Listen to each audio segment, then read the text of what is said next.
For November 16th, 2018, we talk about the Detective Pikachu trailer, Goetia, and we ask you to write personal ads for game characters. Welcome to Level 264.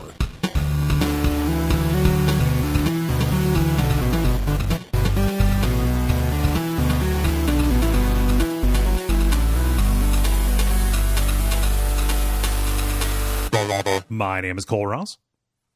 I'm Jala Prendes. I'm Ben Merkel. And you are listening to The Level. It's a podcast for people who love video games. We may or may not have Dennis joining us here a little bit later. It just got to be far enough after the starting time that we decided to embark. So who knows if he is running after the bus as we speak. Don't know. Could be a surprise Dennis. He'll just pop in. Oh man, I'm in this crazy valley right now. Like, so for most of the year, no birthdays, and then for the first 3 weeks of November, all birthdays.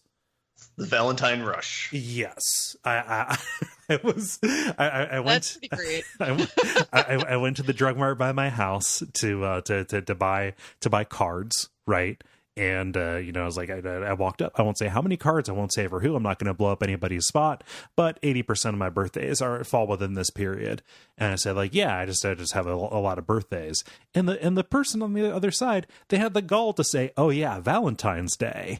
Which is to say, a lot of your relatives' parents really like to fuck around this time of year 9 months ago. Ben, when you say it, it's fine because you know me, it's good. But this other person, my birthday is also exactly 9 months after Valentine's Day. Yeah, yeah, I know. By the way, your birthday. Yeah, that's like a thing. Yeah. So what are you doing, bro? It's like don't do anything for my birthday. I am incidentally going to trivia tomorrow night, so that will be my birthday party. Fun. Yeah, and then Jeremy's birthday's tomorrow, dude. Whoa. Ooh. So there's all kinds of birthdays going on and stuff. It's a bunch. And then of course there's Cole's birthday next week. Yeah. We can talk about it next week though. So maybe this is weird, but I always do the math when when people talk about when their birthday is or whatever. I always if I have a side moment or so, I'll just think of the 9 months before and be wonder if there's a holiday before that or something like that. Yeah. I don't know. I've memorized the dates of all famous blackouts in the United States. Oh really? No, I haven't done that. I'm sorry, I'm a liar. That'd be a fucked up thing to do, wouldn't it? Memorize the blackouts? Yeah. I don't know. You could be a blackout enthusiast. Yeah, it's true. Independent of the other thing. Yeah. No, that's cool. Well, bar trivia is good. I'm just going to go get a meal with my family on my birthday. I don't, but parties are a thing. I think you guys broke me on my 23rd birthday is the thing. Oh. Just never trusted anyone to have a birthday party with you again, of fear of being iced. Exactly. Yeah. I just lock myself away like it's the purge. And just the shutters go down. Yeah. Just wear eye blinders wherever you go. Oh man. That party which will live in infamy. Jala, how are you? Well, since the last time I was on here, I did the Spartan Ultra, which is 30 plus miles of mud, hills, and loose rocks, plus 60 plus obstacles. So I did that thing, and I said it was that many miles of mud because it had rained right before the event happened, so the mud or the ground was really soft, and then you get literally thousands of people running on the ground, and then you've got very, very thick mud. Now in the morning that's okay because it was wet mud still, which meant that you could trudge through it, and you'd only have to worry about slipping. Well, in the afternoon, when the sun came out and started to quasi-dry it up, it gets gummy. Then it turned into gummy kind of clay that was trying to suck your shoe off your foot, and also you could slip. So you've got multiple issues to deal with while doing your trek. Break your ankle doing that. You could. There was somebody life flatted out, so I'm pretty sure because there was mud on the hills with the loose rocks, and so I'm pretty sure somebody slid or busted rolling down that hill or something. Now me on the downhill, I can totally mountain goat my way up any of the uphills, and that's fine. But on the downhill, I was like, I'm not about to bust it. My shoes had very little tread left on them because they got worn down by all the rocks. And so I just like put myself on my heels and my palms because I had some gloves on, and I like crab crawled down the hill because it was too steep. And when I was doing that, the loose rocks started to slide under me, so I was just like coasting down the hill.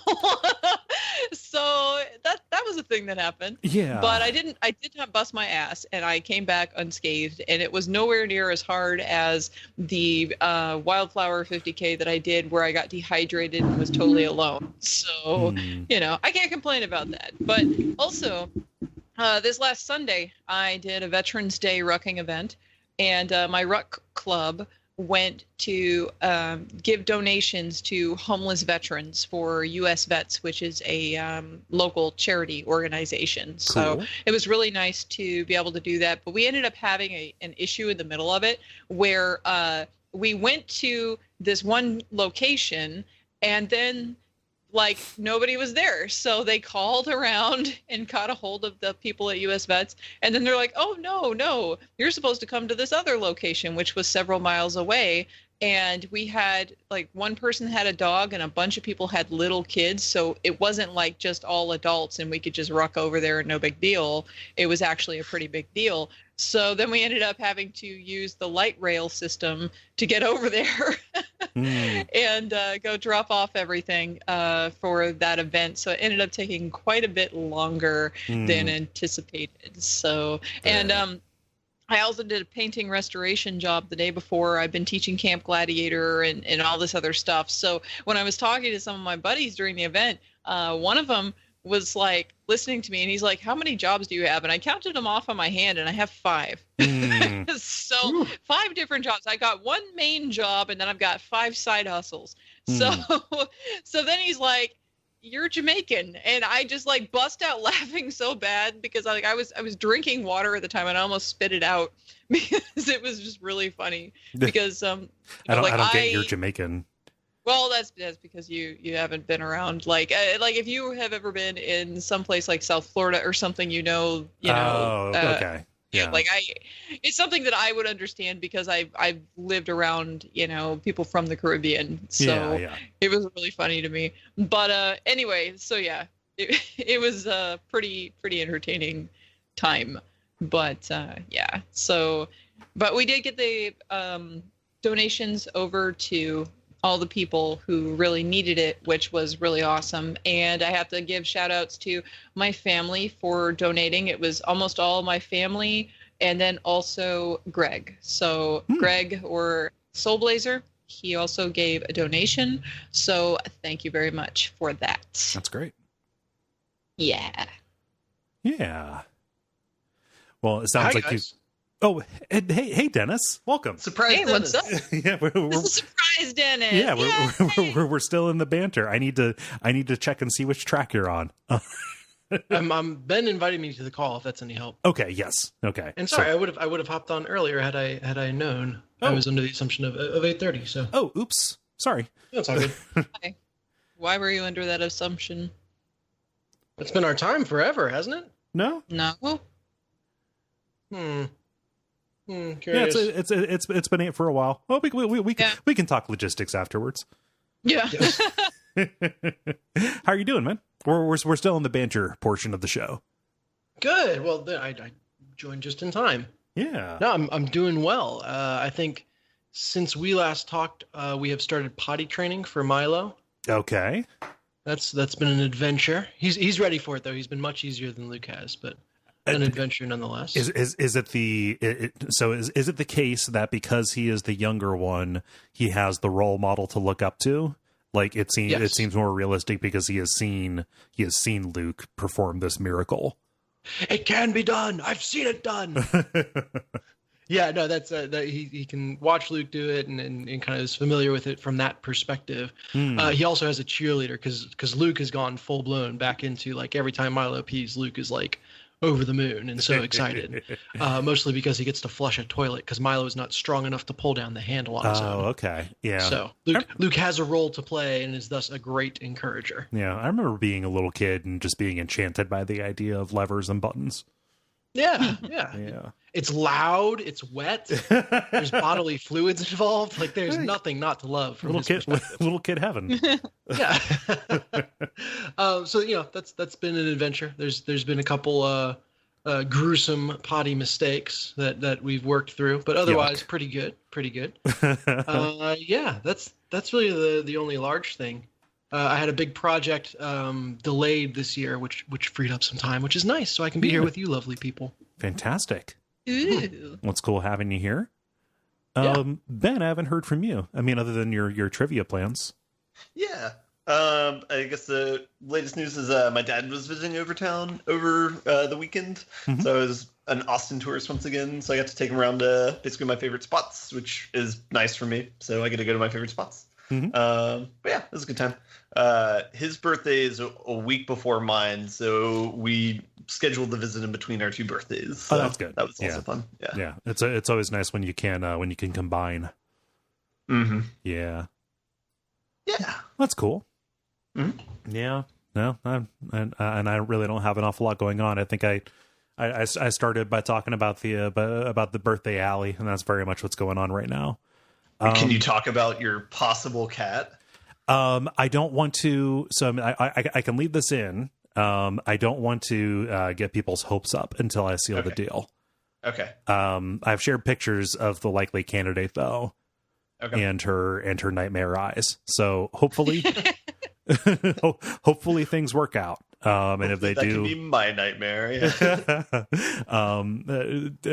Dennis, you commented on the eyes. Everybody that I show the picture to comments on the eyes. Yeah, those are some like model-esque, I think I said anime level eyes. Like, cat eyes are a thing already, but even within that reference, those eyes are like top 90%, I think. Yes. So I was going to say they're turned up to 11, but Isn't the top 90% not that good?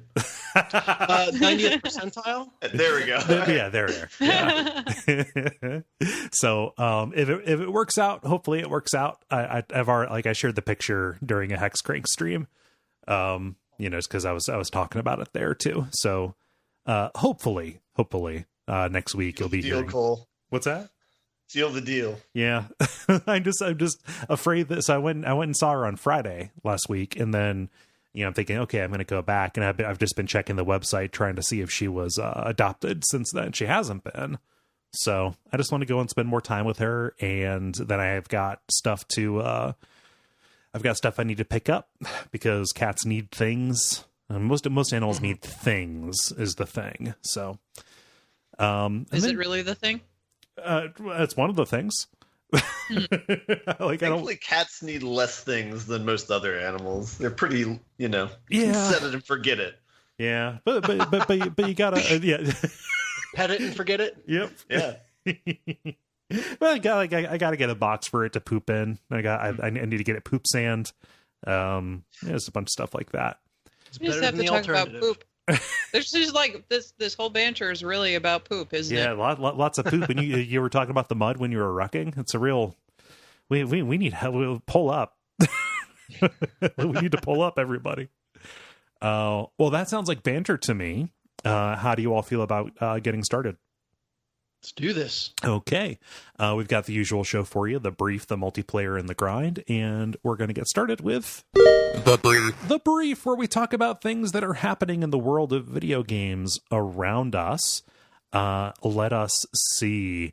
I've got one that can be real short, and I don't know that we have too much to say about it. Obsidian, the developer of Fallout New Vegas, most notably, but also recently been putting out a lot of Kickstarter-funded RPG projects, Wasteland 2, putting out Pillars of Eternity, Tyranny, etc. Well, they were it looks like today. No, it was a little bit ago. Fuck me.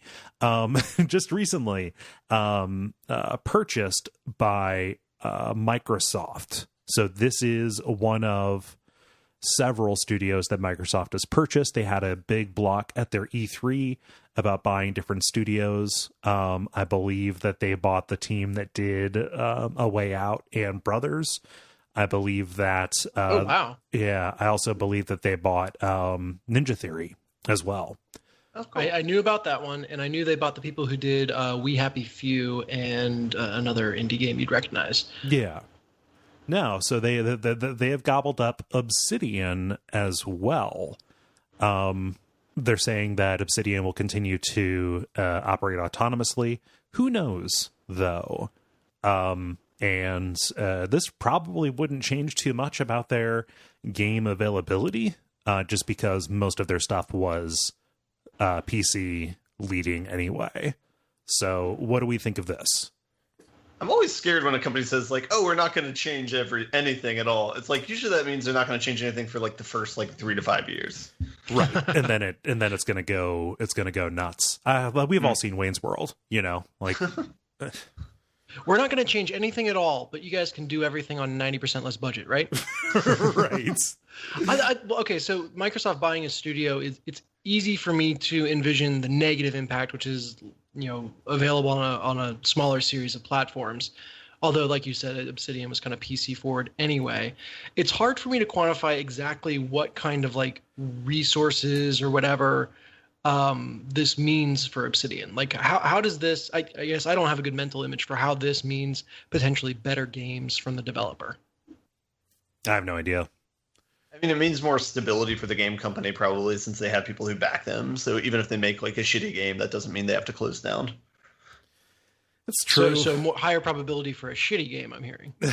They have a safety net now. Yeah. But, although, maybe this is just my independent streak, I would much rather have my studio solvency be determined by my relationship with the players directly who are funding my stuff than to be at the mercy of somebody's P&L up in Seattle, right? So then it's kind of interesting of why they sold themselves to Microsoft in the first place. I don't know. Well, you're assuming it was entirely voluntary. Like I don't know if they were getting in a place where it's like, all right, we're kind of screwed unless we find a sugar daddy. Yeah, it's been a good run. Yeah. Well, but I like the idea that a being under Microsoft allows them to experiment more and take more risks on things that might not work. Like that's good in concept. However, I feel like that the reality is going to be, hey, you've got profit goals now, and you are accountable to Big Brother over your shoulder. Yeah. So let's make sure we hit those numbers. Let's make sure we sand off any rough edges. Yeah. And make sure this fits as well into our blah gamer segment demographic as possible. The other side might be that, prior to this relatively productive period over the past, let's say, 5 years, prior to that, Obsidian mostly spent a lot of time working under other studios. I mean, like their start was picking up IP like Star Wars, the Knights of the Old Republic, and Neverwinter Nights, and developing Fallout New Vegas. Exactly. Dungeon Siege, which 3, which like that's a bad franchise, but my understanding was that was a good game.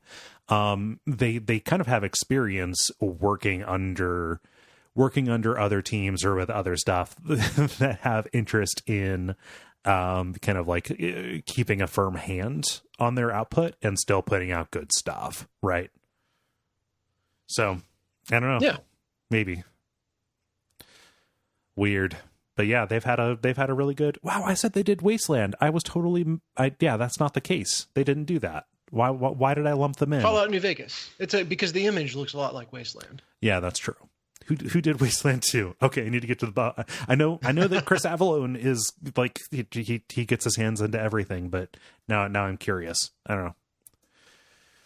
Oh well. Oh, that was In Exile that did Wasteland 2. Yes. Yeah. Oh wait, I think I saw a headline that they just got bought too. What? Hold on. INXILE, right? Yeah. Let's see. If they were bought too, that's really weird. They were bought by Microsoft as well. Wow. Cool. Doing a clean sweep. Yeah.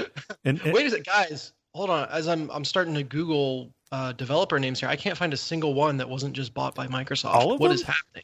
Every single one. Wow. Yeah, no, but In Exile did Wasteland 2, Torment Tides of Numenera, Bard's Tale, stuff like that. So yeah. Huh. Weird. That's my story. Jala, I see something about a bionic arm. Yeah. So there's a UK gamer named Daniel Melville, and he was born without a right hand, and now he wears a 3D printed copy of the arm worn by Adam Jensen in Deus Ex. And he did ask for that. Yeah, he did. He grew up with a prosthetic arm, but he always wanted a bionic one, and he ended up in touch with the founder of Open Bionics, which is a company that develops low-cost bionic hands, and ended up becoming a tester of the first 3D printed multi-grip bionic hand and arm. And it uses pulses from when he tenses the muscles in his arm to open and close the hand, and he can pick up things with his finger and thumb, which he couldn't do before with just the prosthetic. He doesn't have individual finger movement yet, but they are working on it. And he apparently is in the Guinness Book of World Records for first prosthetic limb based on a video game, because they have to parse every last thing to put it in Right. there. But anyway, he plays games on PC, including Overwatch, which he is a big fan of. And he can't use a controller because the thumb isn't as mobile as an actual thumb. So the PC is a little bit easier. But anyway, he now develops his own bionic arms and holds workshops on 3D printing for kids and families. And he believes that it will be a couple of years before esport players with disabilities are able to fully compete against those without disabilities, but that day is coming. And so this was just kind of like another one of those interesting stories, at least for me, of how, not that the gaming itself has brought anything to the bionic arm development, but that is definitely one of the ways that he tests it is through playing video games. And this is kind of like tangentially related to video games, but it's kind of cool. And also his arm looks like the Deus Ex arm. So, I'm a sucker for any kind of accessibility story. Yeah, exactly. Yeah. So that's kind of exciting though, because, with a lot of people working on it to get all that full mobility in those bionic arms and to make them cheap thanks to free 3D printing, it will be something that eventually disabled players will be able to compete, equally. And that'll be awesome. There are a lot of ways that we live in the shittiest version of a cyberpunk future, but like the presence of robotic arms that work. Have any of you seen one of these in person? No. Not in person, no. No, I knew somebody. I worked with somebody who had one of these. He switched from a prosthetic to kind of a fully mechanized electronic one in the time that I knew him, and it was just astounding to see how much mobility he had with it and all the stuff that he could do. Although there was punching through walls. Choking out coworkers. There was a hilarious moment, and I'm not giving identifying information, so it's fine. And he laughed about it too, where he went to pick up a can of soda water, and it he squeezed it too strong, and it popped. It was just a. Why do you not just feel like a badass at that point? That was the thing. It was a calibration error, but it was just amazing to see the way that this thing worked, and it improved his life and reduced pain. The pain of a bad prosthetic that he was working with. It was real cool. Yeah. This owns. Yeah. I want to talk to the designer who did the original video game version of this hand, and just get his reaction to be like, this thing has taken on a life of its own and is in the real world in a way that you never could have imagined in your wildest dreams. Yeah, this has got to be every designer's complete fantasy. Well, and then too, the guy with the prosthetic also said in the article that, he really identified with the character because, hey, this guy also doesn't have an arm, but he can switch out his arms and do all this other stuff. And that's really cool. And I want to be like that guy sometime. Yeah. Shit, now you're going to make us talk about Devil May Cry. Oh, badass. Into it. Let's see here. Dennis. What's this Pikachu monstrosity that I see on my screen right now? Yes, this abomination to mankind. This is some Christopher with Robin. Ryan Reynolds. With Ryan Reynolds' voice, no less. Oh my god! Yeah. First off, I had no idea that this was coming. No, me either. I had no idea that this was a thing. Like I think I saw headlines about Detective Pikachu, but nowhere As a did I game. pick up that this was live action. The biggest story that revolved around this movie, because the Detective Pikachu game has been a thing in Japan for a while. They brought it to America. The biggest story about the movie being in development was there was a huge online presence, like a petition to have Danny DeVito voice Detective Pikachu. Great. Yeah, I don't normally go in for that... web petitions, but that would have been fantastic. Yeah. Well, this is I watched the trailer and I cannot stop thinking about the movie Ted. Did anyone see that? That's the Seth MacFarlane and Mark Wahlberg comedy movie about the grown-up teddy bear. Teddy bear comes to life to delight a kid with no friends, but then kind of sticks around into adulthood. Yeah. Like strippers, yeah. And this trailer wants so badly to be that. And the parts of the trailer that I was amused by and that I laughed at were that. Just, this furry person being way more cynical and asinine than I ever imagined a Pokemon could be. So the scene where, so apparently the plot is like the main human character can somehow understand Pokemon, who, up to this point have only spoken in Pika Pikas, but he can understand him just as if he's talking in real life, but no one else can. And so there's a scene around like them figuring that out, and then, Pikachu promptly talking shit to people. And then confirming, you're sure they can't understand me, right? Yeah. And then another one where they're trying to do good cop, bad cop with a what is that? A mime? Mr. Or what Mime. Mr. Mime. That's right, no, yes. no! They show a Mr. Mime. They show Mr. Mime features prominently in the trailer. It was probably my favorite scene, but it's like I just want the Pokemon movie that leans full bore into that. Like I want a Ted level of humor in this movie, and I know it can't be that because it's a Pokemon movie. I mean, can't we just get can we skip over Ted and just do Paul, that movie with Simon Pegg and the alien? That'd be good. Now you gotta send me googling. I don't remember that one. Yeah. It was an Edgar Wright movie. Seth Rogen voiced the alien, and it was Simon Pegg. Hot on the heels of Shaun of the Dead. Yeah. And that's when you realize the importance of a director. Yes. Yeah. Wait, what was that? No, it was directed by somebody else. No, but it had Simon Pegg and Nick Frost, so you can forgive my confusion.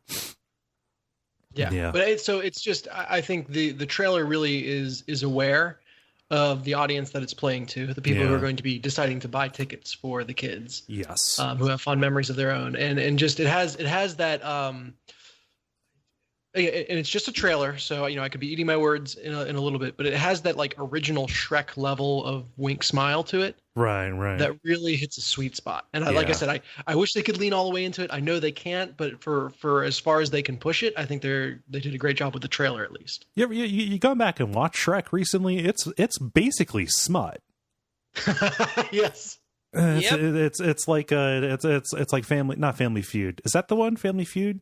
Yeah, Family Feud's just smut. Oh, come on, Mr. Mime, what are you doing? No, I can't. I can't have Pikachu with the whites around his eyes. That's just not.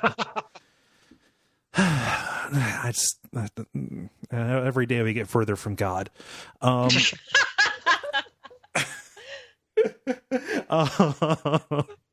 knows? It could be fun. It could be fun if they know what they're doing. God has evolved into Detective Pikachu. Oh no, he was here all along. Ben, what you got for us? I see two stories. I didn't mean to turn into Foghorn Leghorn. I see. I just have two small ones. One is that Sunset Overdrive is going to be released for the PC. In fact, you can pre-order it on Amazon right now. This is not a plug for the game necessarily, but it's going to be available. It's going to be released on November 16th, so this Friday. But I thought that was kind of interesting because I'm semi-interested in playing it, and I do not have an Xbox, so this can solve that problem. That was a big one. What was that game shtick? I remember you could customize your characters pretty much however you wanted. The what I'm interested in by it is made by the same people who made Spider-Man, and they like quoted like learning some lessons about how to do like open world traverser from this game and applied it to Spider-Man. Yeah, it was like hyper colorful, hyper hyper stylistic open world that's all about like flying around and stuff. Yeah, so this is Insomniac, so it feels very inspired by Ratchet and Clank. Yeah.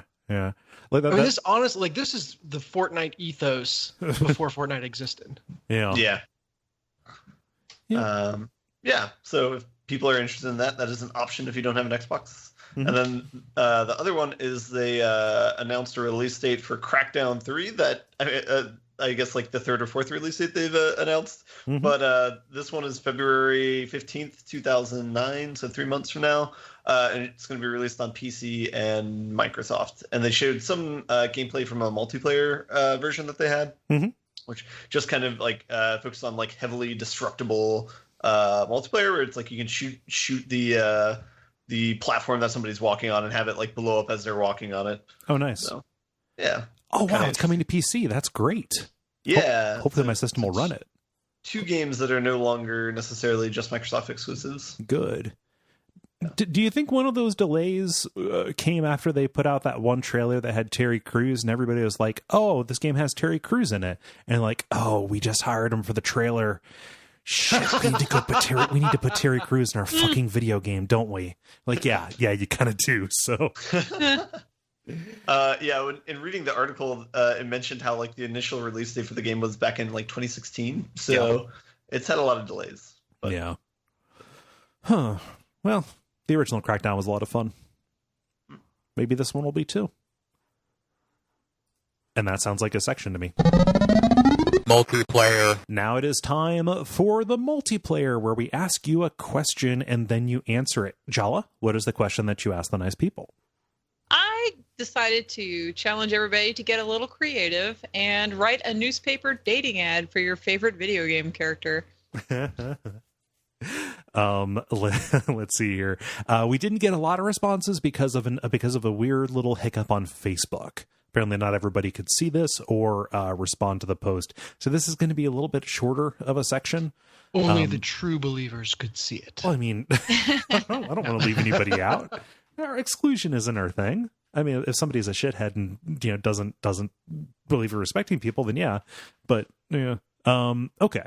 I'll start us out here with Mike, who says, single night male.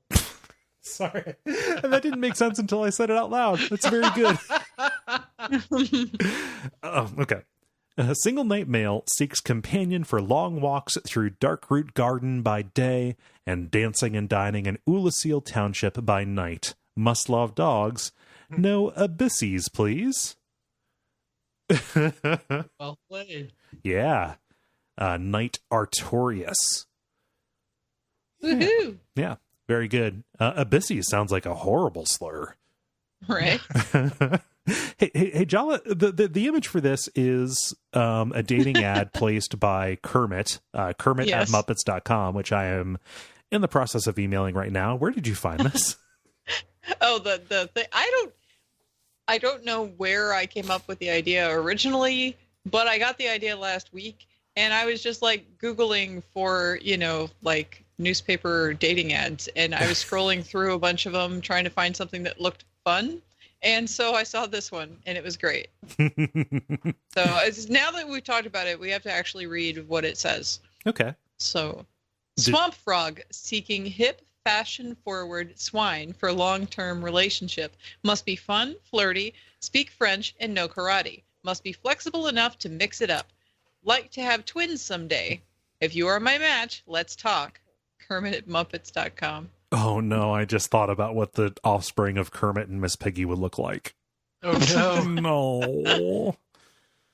All the girls are cute pigs and all the boys are cute frogs. Okay. Don't you know how this works? Yeah. That's how it works in Muppet Land, so don't worry. Woo. They're not nightmare monstrosities. Yeah, that's swerved out of the way of that nightmare. I always took the Kermit and Piggy relationship to a very dark place of Kermit not being at all interested, but being too nice to ever truly turn her away. Did I read that wrong? Am I the only one whose childhood I kind of mean- had that image of it? He's very submissive in the relationship. Yeah. So there's, Yeah, he definitely seemed indifferent to her quite a bit. Yeah. But like, I just had that feeling, and I'm sorry, I hate to judge Kermit like this, but I had that feeling if the right pair of long green legs walked through the door, he'd be gone in a second. I think Kermit's married to his job is the problem. Yeah. Yeah, I mean, I don't think that it's an act of malice. I just think that it's like Liz Lemon, right? He's too busy holding everybody else together to take care of himself. Yeah, which is funny because Liz Lemon is explicitly Kermit the Frog. So, Ben, what does Ollie say? Ollie says, "Call me John. Single male, recently separated from a very codependent relationship, seeks a fun, friendly partner who enjoys warthog drives and extreme base jumping. This sounds like you. Join my squad and help me change my Spartan existence. We can be legendary together." Excellent. That is great. Yeah. Referring to Master Chief, if that was not obvious. Then some people might not know. Yeah, that's true. I don't know. Like when was the last Halo game people played? 10 years ago. Maybe Since before they stopped numbering them. Ooh, yeah. Yeah. Let's see. Dennis, what does Jack say? Young black wizard seeks platonic life coach for short-term mentoring arrangement. Only recently left grandpa's house, so financial independence is of utmost importance. Must like yellow eyes, blue robes, and pin tie hats. Hats? And Painty hits. Pinty hits. Yes. That. Wants to stand out among many identical peers. Let's make our memories part of the sky. I want to see if anybody else knows this. A black mage from Final Fantasy, right? Yeah, which one? Vivi? Yep, there we go. Cool. Hey! I'm sorry I underestimated you. I always make the bad choice of renaming all my Final Fantasy characters, so I never know their like base names. That one's gotten through. Oh yeah, Vivi's great. Yeah. Jala, what does Steven say? Steven says, polyamory vault dweller seeks adventurous wastelander. Can look however you want, hates rads, and giant crabs. Must not have crabs. Always got to be upfront with that. Yeah. No crabs, please. Oh man, the Radis scorpions is the thing. Sam says Mega Man down to Mega Party. Short and sweet. You got I loved it. says saving money on the ad so you can spend it on the date, you know? Yeah. Yeah. I want to absorb your powers. That doesn't really roll off the tongue, does it? I guess he would have to kill her Let me first. show you my Mega Man is not that great either. Yeah. Huh. So, Ben, what does Lindsay say? Lindsay says, "Come and visit Gavlin's, where Gavlin wheel and Gavlin deal. Gavlin only wants soul marry many soul. What you want, he has it down at Lonesome Gavlin's Emporium." I need to go back to the last week and see if it was Lindsay who brought up Gavlin that time as well. I don't remember who brought it up, but yeah. Gavlin wheel, because we are in a Gavlin roll. I love how his personal ad is just an ad for his store. Yep. Oh. Another person married to their job, but very aware of it. Let's see. And then Dennis, what does Jonathan say? I sound like Batman, equipped like an 80s action hero. I'm augmented like RoboCop and have a face like the Lawnmower Man. Ready to engage in your espionage needs. Oh, and my initials are a messianic illusion. Yeah, J.C. Denton. Yeah, very good. I've also inspired many medical advances. different guy. Oh, damn it. J.C. Denton versus Adam Jensen. Yep. Yeah. Didn't mean to correct you. Kind of makes me sound like a dick. Huh. No, you're good. It's okay. I gotta get my JCs from my AJs all sorted out here. Yeah. I haven't written mine out, so I'm just going to try and do mine off the top of my head. Single white male, recently left long-term relationship, looking for non-smoker who likes long rides in a canoe across foggy lakes and doesn't mind nightmares. I've got it. Yeah. Why a non-smoker? Because Mary died of a disease that involved coughing. So it was presumed to be like a lung cancer kind of deal. Oh, okay. Yeah. At least that's the way that I read it.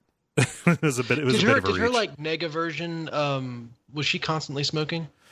I forget. You know what? That's a detail that I don't know. I want to say she was. Yeah. I'm almost certain that she was. There's an ending where as you're leaving Silent Hill with her, she starts coughing as well, implying that the cycle begins again. But yes. Yeah. Yes. That's good. That's good for Off the Dome. Yeah. Let's see, Ben, how about you? All right. Seeking single male, preferably alone in a dark alley. Interested in a very short term but intimate relationship. Must not be camera shy. Please leave your crowbar hang-ups at the door. Are you a head crab? No. I was getting like Dishonored vibes, but maybe I'm wrong on that. This is from Manhunt back in the PlayStation days. Ooh, Oh okay. man, that's cool. I don't have familiarity. It's a deep cut. Dennis. Yeah, so I know the game. I just don't know what exact character to affix it to. But so, looking for someone to join me on my story and see how many different paths we can take together. I'm incredibly loyal, so no matter what you choose eventually, though, our fate is already determined. Are you Lee from The Walking Dead? There you go. Yes. Okay. And Jala. Strong man seeking stronger goddess, wears his heart on his sleeve and is a true companion to the end and beyond. Accomplished world-renowned hero with a steady high-end job as premier of the Magic Guild of Vane. Plays the lute. Do you sing? Let's make beautiful music together. You are Hero from... Not hero. No? Shit. Okay. Galleon. Oh, okay. All right. Yeah. From Lunar. Yeah. Okay, there you go. Yeah. Which, coincidentally, I'm going to be on a podcast tomorrow for PlayStation Power about Lunar 2. I've already talked about Lunar 1, so they're asking me back for Lunar 2. I was going to say, I remember you doing a Lunar podcast. Yeah, I'm doing it again. Yeah, I went with. I knew you liked Lunar Eternal Blue more than Silver Star Story, so I took a wild swing at Eternal Blue. Yeah, well, actually, I like Galleon better in Eternal Blue more so than in the first game. However, most people don't know the second game as well. Most people only play the first one if they played it. Right. So, yeah. Yeah. Well, that was a fun, creative diversion there. Thank you, Jala, for putting that up.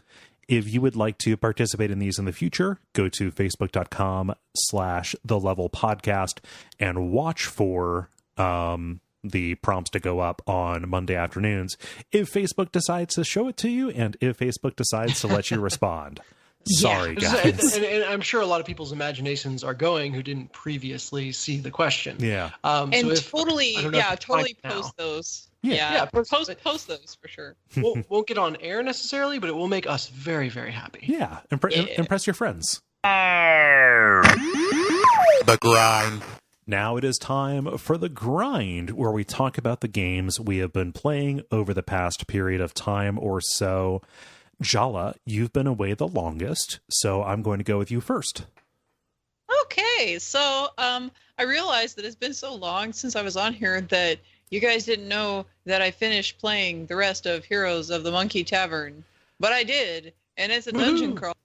And you fight a dragon at the end, and there's treasure, and then you go back to the tavern. The end. Like it's not like story of the century or anything, but that was the thing that happened. It was a good game. It was a dungeon crawler. There were no surprises. It was very dungeony. Yeah. So that is all I have to say about that. If you like a dungeon crawler, that is a good game to play. Yeah, so, that's the one that kind of looks a little bit like it plays like Grimrock.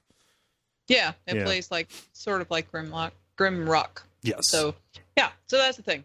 Nice. And also, then I also got Dark Souls Remastered when that came out because I said I was gonna. Yeah. And I've been playing it on my Switch. So I'm playing a sorcerer again because that's what I was when I originally played it on Steam.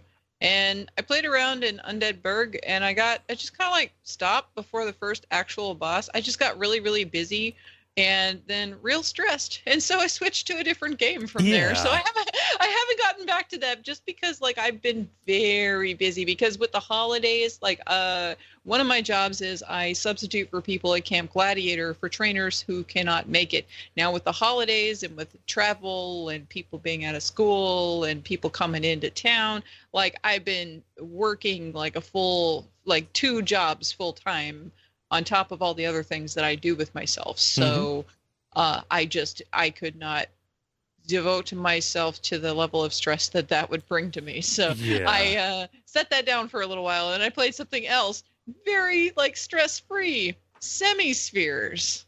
So this is a game that I talked about having attended PAX South a couple of years ago and seen it there. It's basically a meditative puzzle game that was developed by Vivid Helix that won a bunch of awards, and it was on sale on Switch recently. It's also available on Steam, Vita, and PS4. It's single player, but it's split screen, and you control 2 different spheres, one that's blue and one that's orange, by using the thumbsticks on your Switch. And you navigate them through different puzzles which require teamwork. And yeah, of course, some of this involves portals. So there are some stealth-inspired elements like noisemakers to distract guard lights, and teleporting and side-swapping to complete different portions that the other sphere can't due to its positioning. So like it does have some interesting elements like that, and I just dropped a link to an image of what this game looks like in the Slack for you guys to see. The puzzles are grouped into circles, so like, you know, all the different stages that you go through are grouped into circles on this big map, and when you complete each circle, a multi-panel wordless comic appears to tell you the story of a boy and his robot. And the music is actually markedly good ambient stuff. It was composed by Sid Barnhorn, who also did the music in Antechamber, The Stanley Parable, and Out There. And there are apparently over 50 levels, and I'd say I'm about a third to a half done with it at this point. So I've been having fun with it just because it has some new elements to a puzzle game that I haven't really seen very often. Like I said, with the side switching and some of the other elements, and then you're controlling the 2 of them individually. There are times where if you use a noisemaker to distract one of the guards on the opposite side of the screen, then you have to like move that, you know, that particular sphere, you know, around where the guard is and everything. So there's certain parts that have a timing element to them as well. So but it's very fun. I've been enjoying it. It's a pretty game. I don't know how I feel about the idea of like the story just being incidental comic panels that you find unrelated to the play. But here's the thing. It's a puzzle game. Right. Do you really need like a story about the spheres? Why? Why is there a story at all? I don't know why there's a story at all. Maybe I'll find out. Maybe I'll find out that these are the robot's eyes. I don't know. Okay. These could be part of the interior design of the robot. I haven't gotten that far yet. You're in real defensive. I love the idea that this is like some remote, you know, subconscious process in the robot's brain. You know, if this is what you are playing is the signal that keeps the robot's heart beating. And like if that were ever to shut, like there's no conscious control of it. It never comes to mind. But if it shuts off, then you die. Yeah. Yeah, no, I'm not getting real defensive, but I mean, like, I don't know, like, I haven't gotten to the end of the game. There could be a reason, or it could just be like a poor design choice. I'm not sure. Yeah, it's a Rorschach test. You know, the levels already kind of look like Rorschach tests. Yeah. So seems like a good use for the Switch though, since it's the 2 thumbsticks and you kind of want to look close at it. Yeah. It is. It's a good game to like pick up and put down when you just need to like unwind a little bit and listen to something ambient, you know, some ambient music and just like chill a little bit. So I've been playing that for a little bit. So are there any questions about that game before I move on? No. No, Okay, I mean, cool. looks neat. The first two games that I already talked about, I already had previously discussed when I played them before. So the other game that I've played recently, I'm actually pretty excited about, and it, depending upon how it finishes, it might be one of those games that I recommend that you play on Hexcrank, Cole. So it is called Goetia, it's a horror adventure game that was developed by Sushi and published by Square. Okay. And you play as the ghost of a young woman. You wake up in a graveyard with no idea what happened to you. Basically you remember that you fell, and then when you look around, you realize you don't feel anything, and then you see your headstone, and then you start to realize, oh crap, I died. And then you go to your house to find your parents and your sister, but then the house is in disrepair with a bunch of wards sealing parts of it off, and you don't know what's going on and why you can't pass through. Yeah. This stuff is on the Steam page, so it's not a spoiler. 40 years have passed since Abigail, the girl that you are playing's death, and so her parents have passed away, and the sister got married and had kids in the interim. And you're still looking for your sister throughout the rest of the game, having found out that your parents are dead. And your main quest is trying to figure out what happened to your family, why you woke up from the dead, why is the town next to your house, your manor, abandoned, all of that stuff. So your family was devoted to researching Goetia, and here's where my nerd hat comes on. So now, here comes my lecture about what the hell Goetia is. It's a demon, right? It is a practice that involves summoning demons. Okay. Specifically, those summoned by King Solomon of the Bible, who managed to get many demons to work for him. And the name comes from a 17th century grimoire, or a spell book, to use, layman terms, on demonology that was compiled of material that was a few hundred years older. And that was called the Lesser Key of Solomon. The first section of the Lesser Key of Solomon is called the Ars Goetia. Now, the Ars Goetia was revised later on and published in 1904 by Aleister Crowley as the Goetia, but it's not like a faithful rendition of the original. And Crowley, it basically refers to the act of demon evocation as a form of psychological self-exploration or something. So, it's evolved. Goetia itself has evolved over time, is I suppose the main point of that. Right. Now, as a side note, Persona and Shin Megami Tensei fans would enjoy skimming the list of the 72 demons given in the Ars Goetia, because many of those demons crop up in those games. Yeah. So, I mean, just to look at the names and maybe the pictures or the descriptions of them, it would just be fun. You can just pull that up on Wikipedia. Basically, each of the demons also has a sigil in the Ars Goetia, and those seals appear to be correct in this game as well. So I don't study demonology exactly. I'm familiar that it exists in the world, but it's not something that I'm fascinated by particularly. So, but I did pull up some of the sigils and compare them, and they seem to be correct. So that is actually pretty cool. Nice. And the first demon that you encounter is called Malthus. And in the Lesser Key of Solomon, it's described as a crow that can take human shape and is a president who giveth good familiars, builds houses and high towers, and brings knowledge of enemies, desires, and thoughts. He has a hoarse voice, but will receive sacrifices kindly and commands 40 legions of spirits.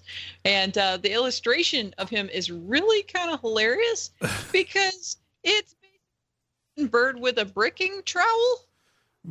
So I just linked it so you can see what he looks like. Yeah, because it's kind of awesome. And so yeah. Oh, so Malthus, not Malthus, like the guy who wrote about overpopulation. No, okay. Malthus. Yeah. So in the game, he's a giant crow that has a sense of humor, and he's been trapped in the manor by your sister, who deceived him when she summoned him. And so this is what he looks like in the game right here, and how he talks to you when you see him. So this is like a side-scrolling adventure game. Are you controlling that orb that flies around? Yes, that orb is Abigail. Okay. So yeah, there's other demons that you can that you come across that you can unlock throughout the rest of it. I say that, but like I've unlocked several of the different sections that with the sigils of some of these other demons, but then I haven't seen any other demons. Like I haven't seen any other demons so far, and I would say I'm about 2/3 through the game, maybe a little bit more than that, 3/4 through the game at this point. Mm-hmm. So I haven't seen any other demons, just Malphus. But Okay. I don't know if they're coming or what the deal is. But anyway, the music in this game is actually pretty notable as well. It slips in and out of being ambient and then also prog rocky. Prog rockish. I'm interested. Yeah, it's kind of cool stuff. Like I actually find myself, because usually on these kinds of adventure games, especially when it's late at night, I'll turn the music down. But on this one in Semispheres, I've been turning up the music so that I can hear it rather than keeping it low, because I actually enjoy the sound. So, in the game, you have some abilities. You can move through walls, of course, open doors, push buttons, and possess certain objects to move them around. You gain additional abilities as you progress through the game if you can unlock them. It's unnecessary to finishing the game. You can finish the game without ever unlocking special abilities. However, you can solve some basically side puzzles to get some extra abilities to make the game's puzzle solving a little bit easier. Yeah. And I unlocked a couple. There's actually one. I unlocked one that allows me to possess and move around heavier objects than initially, but also I unlocked another one that allows me to see portals to a demon dimension. And I've come across a few of them, but I haven't actually gone in there because it looks like a big black hole, and I'm kind of like, well, that's where all the demons are. Yeah, I'm like, I kind of don't want to go in there. So I haven't gone in there yet. So I don't actually know what's inside the demon portals at this point. Is that where the prog rock is too? Yeah, yes, but no, like it's in different places throughout the game. But anyway, you end up eventually going into the ruins of Oakmarsh, which is that town that I mentioned that's near to your house, your manor, and then Eldritch Village or Eldritch Forest, which is on the other side of the manor. And I've had some really interesting experiences wandering around so far. I've solved several of the different puzzles in most of the different areas, but I'm also exploring so I can see all the different parts that I have access to, except for the demon dimensions, which I'm kind of saving for like when I get basically I kind of want to save it for when I get stumped, Okay. But one of the areas that I came across, which is something that I think comes up later in the game, is that one of your nephews dabbled in entering photographs. So one of the areas you enter is called the Silver Labyrinth, and it's photos within photos. So like you enter into a photo and then you're in the world of that photograph. And then if there is a photo on the wall in the photograph, you can enter that and then go into, wheels within wheels, Yeah. So yeah. It's pretty neat. It sounds like something from another game, but I don't want to directly call out because that's kind of a spoiler thing. I'll put it in the text channel, but but it's like I'm really enjoying the mood to it and the mystery. Like there's some psychological horror going on as well as you uncover what's happened to your family and how you came back as a ghost, because like I found out how I came back. I don't know why yet, but it's still pretty traumatic when you find out what happened, like little bits of what happened. And then like Abigail, the girl that you are playing the ghost of, there's a lot of points where she's like, I wish I could have a reflection again, or I wish I could feel anything. There's like wind and it seems like it's probably cold, but I don't feel anything. And this whole place, my house, this home that she lived in, she just woke up and it's all decayed and everything is moved around. There's different stuff everywhere. There's some familiar objects, but then a lot of it's just like wrecked. And then she finds out that all the people that she loves are dead or missing, it's pretty tough. And it actually, the game does very successfully make me feel bad for her, makes me, empathize with her. Yeah. So for some reason, I'm getting like Evanescence lyrics here. Right. But, so there's also the demon summoning and a ghost town that you're trying to sort out and figure out what happened. And there's like a lot of different storylines going on at once, actually, that you get to be privy to as you go. So I'm looking forward to more. I'm looking forward to seeing the resolution of the game as a whole once I get that far. I've been really enjoying it. And like I said, like if it ends in a good way, it might be one of those times when I act as like the pre-screening for Hexcrank and go, hey, Kole, play this game. It's really good. Yeah. So. No, weirdly enough, this seems to have come like from a similar place, or as a result of a similar initiative to Black the Fall, Ben. Yeah, just Square branching out into indie games that are visually impressive. Mm-hmm. Is there any peril in the game? Peril? No, not that like I've seen. I haven't come across a point, unless they just like throw it out Black there. hole demons might be perilous. Yeah, I know. Like that might be like the place where I might die. But so far, no, I have not had a point where I have been like, oh God, Abigail's existence is going to be gone soon or something. Yeah. Like I haven't had that kind of an instance so far. But again, like I'm trying to free a demon that has been bound in the house. There's some wild cards of people I don't know where they are or what their motives are. And, you know, like other such things. And I don't know about any of the other demons that I have been unsealing. So I don't know if they're going to show up or what. Like, I don't know. And then, of course, then there's those black holes that I don't know what's on the other side. So, you know. Visually and some of the subject matter, specifically going to an abandoned place and figuring out what happened. Did you ever play Spider... The Secret of Bryce Manor, Jala?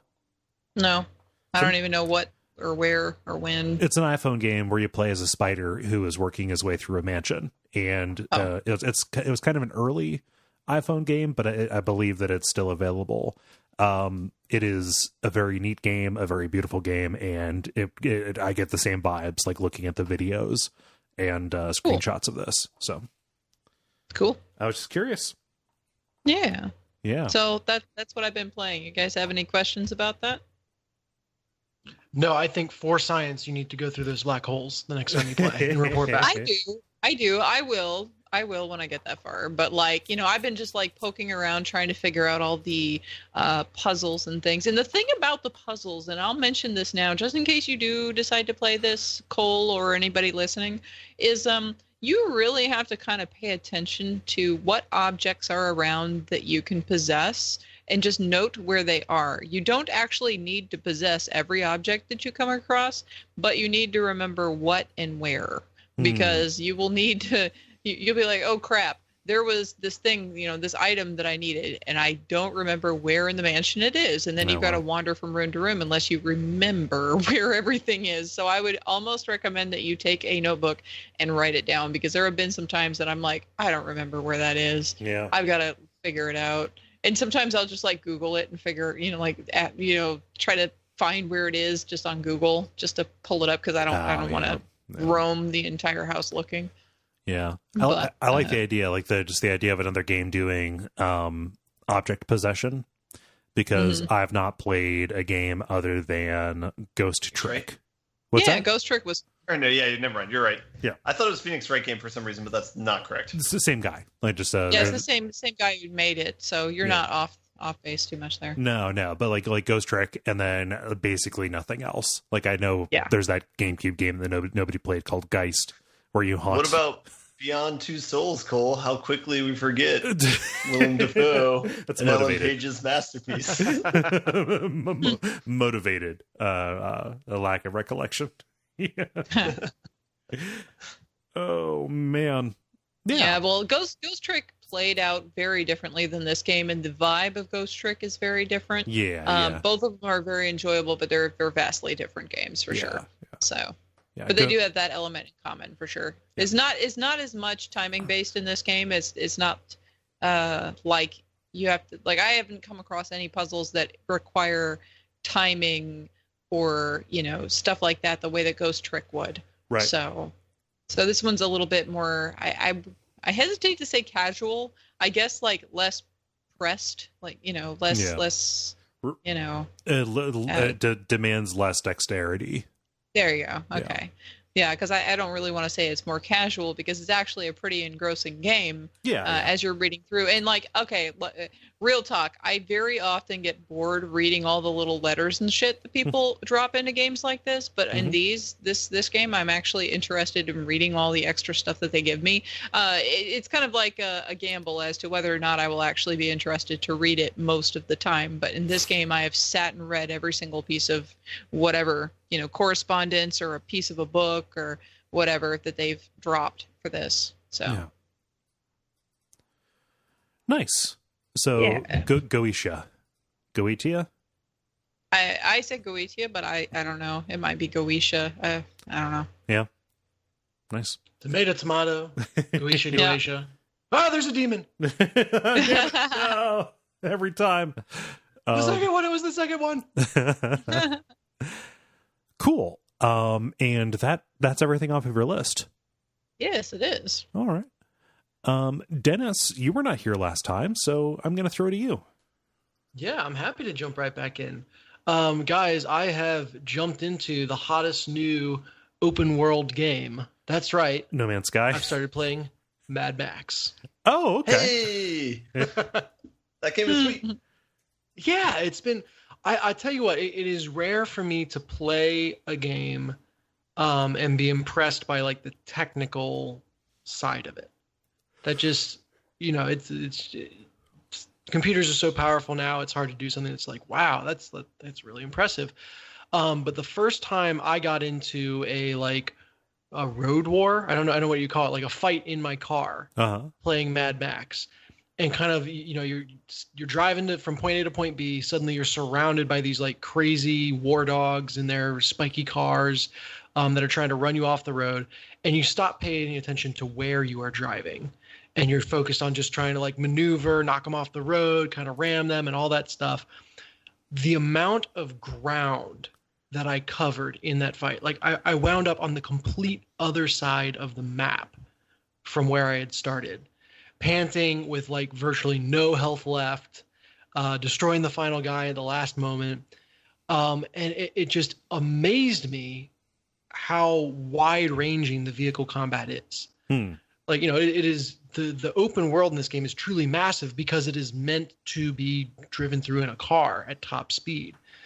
And the fact that you can just casually have a fight that spans, that was probably a solid, 5 miles of Earth, just as a random event in between missions was mind blowing to me. Now the consequence of that is you're really far away from where you wanted to be. Well, there's that, but you're in a car and you can drive back, so that's not the worst. The other consequence of it is that the land, at least to this point for me, does feel a little bit empty. It is meant to be kind of gone point to point in the car, and it's not the kind of like Grand Theft Auto experience where each doorway, each little alley, each rock has something interesting under it. I think that's okay because it's a freaking Mad Max game. You're driving through a wasteland. Yeah. So if you expected anything different, it'd be Yeah, in any other game, or maybe I should say in any other theming, I would be complaining about there being sparse content in the world, or for having things far apart, but this fits so perfectly that I forgive it. And that it what it detracts to from, and maybe like a play density, it gains back in thematic resonance. Yeah. So I can't even fault it for that. I feel like it also does a good job of making the desert look like varied in different parts of the map. Yeah, well, and this is the incredible thing. So I feel like I've covered so much. Like the area I'm in is so freaking big, and I have unlocked maybe 15% of the map. Mm-hmm. It's just absolutely incredible how big this game is. And in a square mileage kind of aspect, I would be really interested to see how this map sizes up against other maps. Yeah. So that just from a wow factor, I think the game has me, and I very much appreciate that. Especially the vehicle combat feels very on point, and when you're kind of doing it all heading in one direction, it really does feel like it's portrayed in the movies. So that is full credit to the game for that. I remember, so cast your mind back 5 years and 6 months or so, when this was announced at the 2013 E3, and they just showed like a small, it was like a teaser trailer, right? You know, we see the wasteland and we see the boot step down and we see the cars drive by. I remember how skeptical we were that this would be anything. Like this was this was before Fury Road was like the best thing. Did it predate Fury Road? So both of those came out in 2015. But that trailer was definitely pre Fury Road. Like I didn't expect Fury Road to be anything. You know, it's like, oh, that's weird for them to be bringing that back. But like beating that dead horse, and everyone was completely wrong on that. But it's like the turnaround from complete indifference to skepticism all the way to like two of the people on the podcast have played this game and enjoyed it, you know, to varying degrees, to this year when they announce Rage 2 and say, yeah, this team is doing Rage 2. Like, wait a minute, they're beating that dead horse again? Oh, right. That team can probably nail this. The importance of a director, the importance of a dev team. Yeah, no, I would say very clearly the team making this had a good vision and knew what they were doing on the vehicle front. Now, I will pull back a little bit and say I've found the hand-to-hand combat so far to be very underwhelming. I mean, it's a straight pull of Assassin's Creed / Batman / literally every game now. Right. Square to hit until you see a triangle, and then you hit triangle to respond to that. You get enough combo meter up, and you get into a special mode, and there's, you know, various special things you can do. Right. It's a Warner Brothers game, so I'm pretty sure they just give them the engine and say, like, here's what you're doing for fighting. Here's the lines of code. Just go. Yeah. I completely believe that. The problem is, at least to this point, the combat has never been with a group large enough to feel like that combat system really, really works. Like, when I love Assassin's Creed, when I love Batman, I'm juggling a group of like 10 enemies around me at once. And so far in the game, I've never had more than 4 up against me at a time. Yeah. So it makes combat short-lived. It makes the stakes never feel that high. And in general, when you're on foot, things are pretty pokey so far. That is with a large so far, because as I mentioned, you know, I've revealed 15% of the map. I would not be surprised at all if I'm only 15% of the way through the game. And so I reserve the right to change that opinion as we go. I'm sorry. You're gonna need to file for a waiver on opinions. Everyone will be raging and sending emails before they get to that part of my evaluation. The other thing that this game does incredibly right is the character design. Just the not that the models are particularly impressive, but just the concept behind each of the characters is very, very Mad Max. Are you talking about like the Raiders having different themed armor and stuff, or are you talking about like individual? Exactly. Okay. Well, each area has kind of a local war chief, for lack of a better term, but kind of a head honcho in charge. Yeah, yeah. And they've all got names like Jeet and Scrotus and stuff like that. Scrotus is a lie. Scrotus is the main bad guy. Oh, okay. Which they also reference Immortan Joe. And was Immortan Joe a thing in the previous games? In the movies? Not as far as I recall. Yes, in the previous movies. Yeah, I think he was a special for Fury Road. Yeah, George Miller consulted on the game quite a bit, so I wouldn't be surprised if he... And like they were supposed to come out concurrently, but the game came out slightly afterwards. Yeah, and this game is definitely not a like remake of the movie or intended to follow the plot of the movie at all. It's in the same area. You know, there's Gas Town, there's the Bullet Farm, and then there's Scrotus is like, I think, the son of Immortan Joe or something like that. I'm going to need you to stop saying Scrotus. It's a name, damn it. I can say whatever I want. Kole trembles too much when he hears the name Scrotus. You don't know what he did to my family. But so, you know, every time you roll up into a new camp or go to meet a new character, there is that kind of George Miller-ness to it. Or that, you know, very Mad Max-esque delight in figuring out who they are and seeing what their thing is. And, you know, they've all got crazy piercings or wearing like masks made from people's faces, and it's all very metal. in the most kind of juvenile and gleeful way possible. I wouldn't have it any other way. Yeah, exactly. So that's been fun. And I like, for an open world game, the amount of time I've spent reading character bios is kind of crazy. Nice. That they don't really lay all the little details out on the table about the character, so you kind of look them up in the menu, like, oh, this guy like has psychotic outbursts that he curbs through self whatever, like it's craziness. And horribly dark stuff, I'm realizing, if you evaluate it on any terms except for within the game world. Right. But that's Mad Max for you. So I've been enjoying that. I also have been fighting my impulse to just need to 100% everything.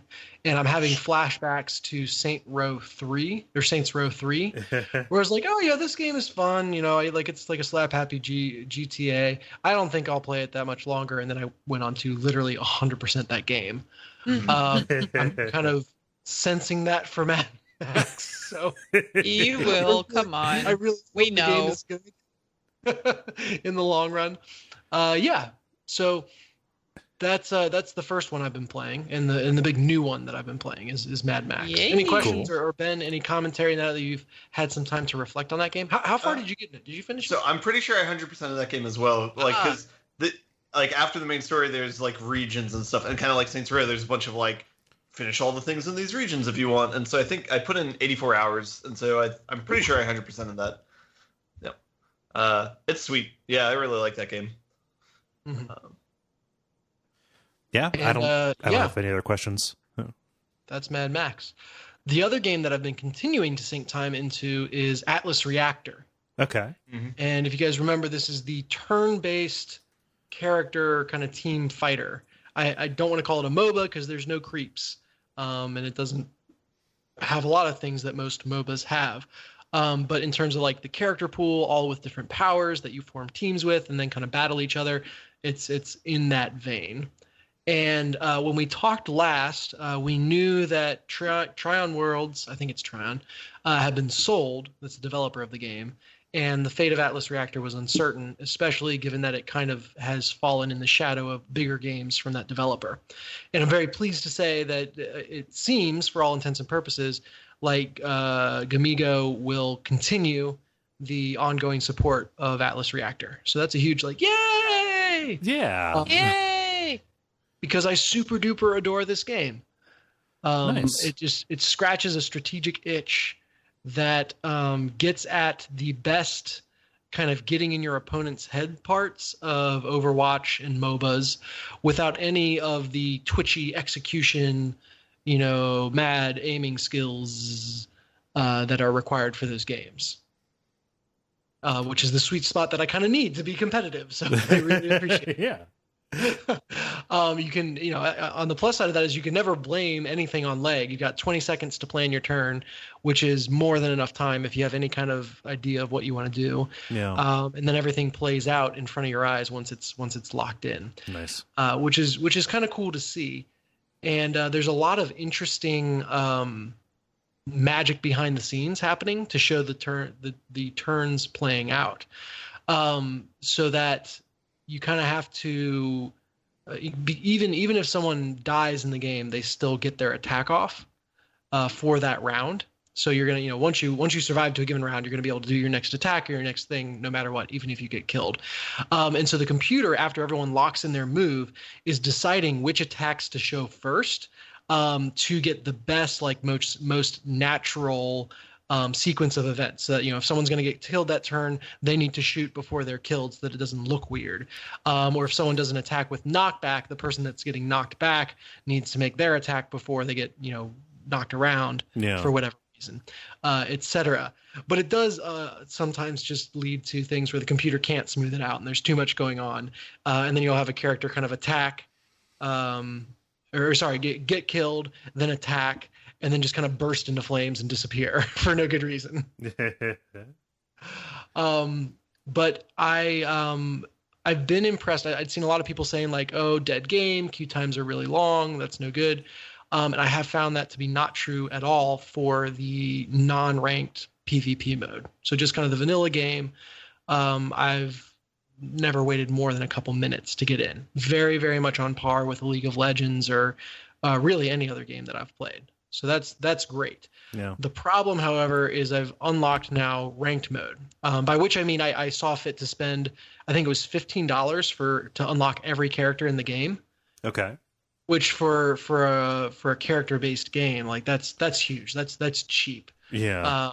A League of Legends, you're spending $3 per character, and there's like 127 characters. Right. So Right. That's it's absolutely nuts. Yeah. That's their real ticket. So I mean that $15 was great. And it allowed me to jump. I think you have to play 50 games in unranked before you're allowed into ranked. And the first ranked game, it was awesome. I queued for like 30 seconds and got right in. Perfect. Oh, nice. Sweet. And then the next game, I queued for 20 minutes before I had to go. And then I came back and queued for another 30 minutes before I had to go. I'm queuing in and then starting up another game, basically either in another window on my computer, or I've got the PS4 right next to me, so I'm playing that while I'm waiting. But I'm starting to get really worried that if you want to play this game, you can only really do that right now in the non-ranked queue. And that queue seems to be doing just fine, but like I'm a bit worried for the health of the game if for ranked you're routinely waiting 20 minutes plus. Yeah, you're gonna hit a ceiling where you're going to like outstrip your ability to find good matches quickly. Yeah, and this is, I'm doing my placement matches, right? And I won my first one, so I don't know what that does to my MMR, whatever you want to call it, that's determining who I should be matched against. Your measles, mumps, and rubella? What does that have to do with anything? My matchmaking ranking. Yeah. But yes, I'm going to get measles, mumps, and rubella waiting here. That's very frustrating. So I'm hopeful, especially, as they've announced, like, hey, yes, we're keeping the game. I think I've seen on the Atlas Reactor Discord that they have hired back most of the team. Oh, good. Which is great because there's a lot of guff around the way that they handled it, and rightly so, because they just kind of laid waste. Which, I understand. Like, if you can't afford to keep people around, you can't afford to keep people around, and that's a really shitty situation. But there was no heads up or anything like that. So it sounds like a lot of people got their jobs back, which is cause for celebration. Mm-hmm. The community that I've found around the game so far is ridiculously passionate. That's great. Yeah. Just need to have enough people playing ranked to not be waiting. Because usually I've got 20 minutes to play, period, not 20 minutes to wait in queue. Yes. Yeah. And so that's a little bit troubling. Everything else about the game, and certainly as I've started exploring all the different characters I now have access to, is fantastic. Mm-hmm. And I've had fun. Once I unlocked the characters, I had the game up on the TV where like Luke and Milo could watch, and I just said, all right, guys, I queued as Phil, and then got dropped in and saw, okay, I'm support, I'm a frontline character, I'm a firepower character, or whatever, and I was like, okay, here's the list of character guys. You pick the one you want to see play. And they would, I like that one. Be the dog. Be the this. Be the that. And mostly they went for the characters that are animals. Right. There's a dog. Right. There's a triceratops. Stuff like that. If you have a choice between being a dude and an animal, like, come on. Yeah, no brainer. and I think I've done pretty well with the animal characters. Funny enough, but that's been enjoyable. And the game is cartoony enough that I feel fine playing it with the kids. Yeah. Which, as we've talked before, that can be hard to find. So. That's Atlas Reactor. I'm enjoying it. I hope that this is a game that gains traction behind the new kind of ownership and support, and that I'll be able to enjoy for a long time to come. And if not, hey, it was $15 to explore a really cool and unique concept. Yeah. So the rhythm of the play makes it sound like it's an interesting pair with the game we talked about last time. Now, what is that? Frozen Synapse. Yeah, Frozen Synapse. There we go. Mm-hmm. Yeah. Mm-hmm. It is. It is very much the same base theory of you plan your turns simultaneously and then you act simultaneously. However, you cannot impact things once you're in the acting phase. You're just watching it play out. Yeah. Mm-hmm. Nice. I got a question. Is there a way for you to stream this, or is there a way for me to watch it on Steam? Because I've wanted to see the game, but I haven't been able to. Oh yeah, I'm happy to stream it. Okay. And I'm comfortable enough with the game now to not feel like I'll be a complete fool.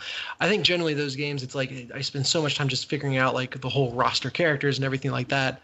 But yeah, I'm happy to stream it at some point if you're interested in watching. Yeah, for sure. Do an instructional stream because God knows I don't know if anyone else is streaming it. Yeah. It's such a gem. Like, it's so unique and different than anything else out there, and I want it to succeed so bad. So maybe I do need to be out there streaming it and pumping those numbers or whatever. Preaching the good word. Yeah. Preaching the good word. Yes. Yeah. Well, I mean, your excitement about it as a parent. Yeah. It comes through. Yeah. And if anyone is interested in trying it, you've got a ready and willing partner to check it out with. Nice. Just get at me. Yeah. Anything else?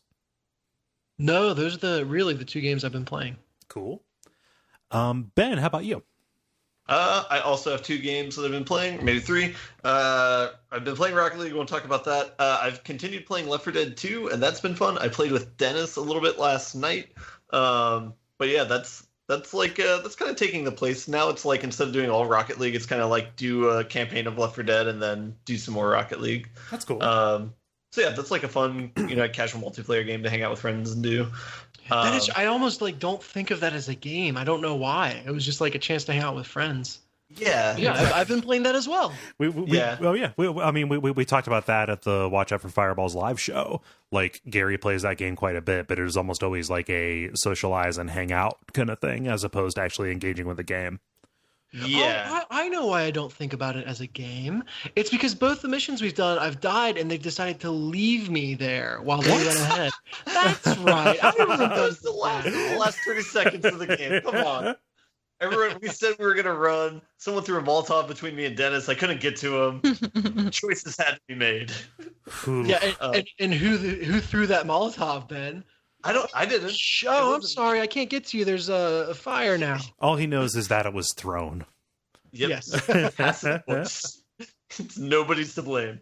But the actual like new game that I've been playing, I've continued playing Red Dead Redemption. I think I'm still like on chapter 4, I think, out of 6 chapters. So I'm still only like 2/3 of the way through the game. I'm planning on finishing the game, but it is like becoming more of a kind of a chore to complete the missions. Like, the missions are fun. But I will say that I had more fun exploring parts of the map on my own and just seeing like what the different areas were. Yeah. Than like actually going through and doing like the procedural missions. Like, some of the missions are definitely stand out above others. Like in general, like the mission quality is pretty good, but at the same time, like, I would say 1 in every 3 is something where it's like, oh, I'm going to teach you how to get your hair cut or like wear a suit or something like that. Something that you might have already done just in exploring the environment on your own. So it gets a little bit tedious. There are some cool, fun interactions that you can have in like the open world. Like, for example, last night when I was playing around with it, I stumbled upon an area that I recognized from a treasure map that I had found. And it was also happened to be an area where there was like a legendary like animal to hunt. So these were like a lot of like really cool kind of side in-game things that you could kind of do. So like that experience was fun. But then like, yeah, as I said, like some of the missions before were just like not as interesting, especially if like the main part of the mission is it's like you go to a place that might be an interesting environment, but then we're going to give you this like 5-minute scene where you're just shooting like a bunch of people who are running in, like, and that's like starting to wear a little bit thin, where it's like it's very unrealistic the number of times that you shoot up like a town full of people, where it's like I've killed half the population of this town at least, like, but then I come back, in game 2 days later and like everything's fine, But you never took them down below replacement level, so... Yeah, exactly. And in the old days, they were repopulating very quickly, apparently. Right, it had lots of kids. It was fine. They just expected, Yeah. And that's like especially disappointing, because one of the points that they touted was like, oh, kids will grow up and remember if you killed their dad. Oh, they pull that Fable shit on you? Yeah, that's not the case, or at least I don't think it's the case. So that's like a little bit disappointing. I do want to see the end of the game, so I do want to like keep going through and doing that. But also like the story like hasn't gotten again, this like the stakes just aren't exactly there yet. There's like some developments with like the latest chapter of where you go, but it's just, I don't know, it's not as engaging. So I get the way I've kind of thought about it in my mind now is thinking of the game on a scale between Grand Theft Auto 4 and Grand Theft Auto 5, it's like at a Grand Theft Auto 4.33, where it's like it feels like a lot of the gameplay is kind of going for, even though I said that you can shoot up half the town, it's going for like trying to put you in a realistic environment, where, for example, your horse can run into a tree very easily and you fall off or something like that. Yeah. But like the mechanics aren't exactly like fun. Like robbing a train doesn't feel fun in this game. Oh, geez. It feels like a That is impossible. It feels like a struggle against the controls to try and do it correctly, and then it's a disappointment afterwards when it's like when your bounty outweighs the amount of money that you've taken from people. So that's like the one kind of disappointing part of it again. Again, it's a game I respect a whole bunch though. It's like such a massive game, and there's like a lot of like surprise interactions that are really cool that are like just programmed in. One example is I saw a post on Reddit today of somebody carrying someone on the back of their horse, setting them down in a swamp next to an alligator, having the alligator start to run for that person to try and eat them. The person uncut their ropes or whatever, and then the guy, the hostage or whatever, got up and just started fighting the alligator and kicked him to death. And it's like, oh, well, that's great that you know, like, that the game can accommodate like that type of interaction, you know.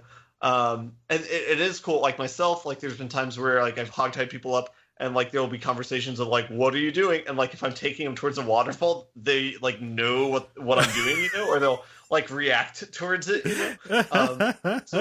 So that's like impressive, and I do like that aspect of it. But yeah, it's one of those things where it's just, I don't know, it seems like it's just not clicking, or it's just kind of misfiring. Like, so I think maybe with one more iteration, if they do like another Red Dead, maybe they'll do something with the transition that they did from like Grand Theft Auto 4 to Grand Theft Auto 5, where kind of focus more on like the fun gameplay mechanics. I think what you described versus the idea of like, oh, I'll remember that you shot up my dad, is a very important difference. Like one is in the moment and the other is permanent. And I feel like everyone focuses on the permanent, right? They're going to remember what you did in the past and then they'll comment on it. And that just seems so hard to do well. Just because a lot of people have talked about it and no one's done it. However, the idea of people commenting on the right stuff in the moment feels like it goes a lot longer, or it goes a lot further towards helping immersion or things feeling real, because it's in the moment, you know. So you're kind of lost in that moment, and 5 minutes later maybe they don't remember you or whatever, but creating that moment is the important thing. And I wonder if it's almost like focusing, you know, drawing a difference between memory dialogue and reaction dialogue, or, you know, pick the right terms to describe it. That's important.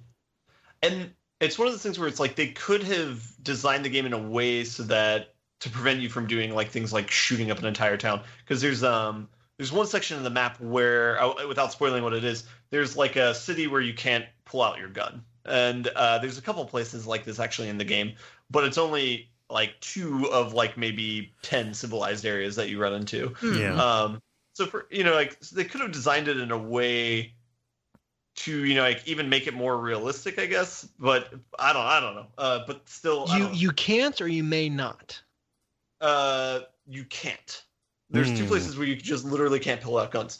I'm fine with that. It's in the city where it's in the city where every inhabitant is a child, and every building is made out of children, and the streets are paved with children.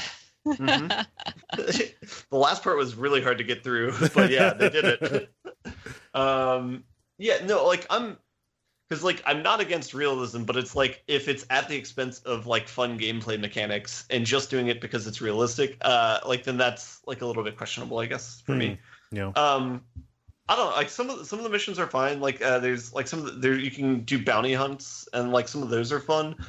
Some of them like give you, like, for example, this was I guess this is a mild spoiler of the game, so not of the story or anything, but there was one bounty mission where you go, and up to this point, every bounty mission you've done, you've had to like track down people who are like in the middle of killing someone or something like that, where it's like obviously guilty, right? And you go to somebody and he's there with his family. He's like, can you please give me a minute to say goodbye to my family before you tie me up? And you have the option of accepting that or declining that.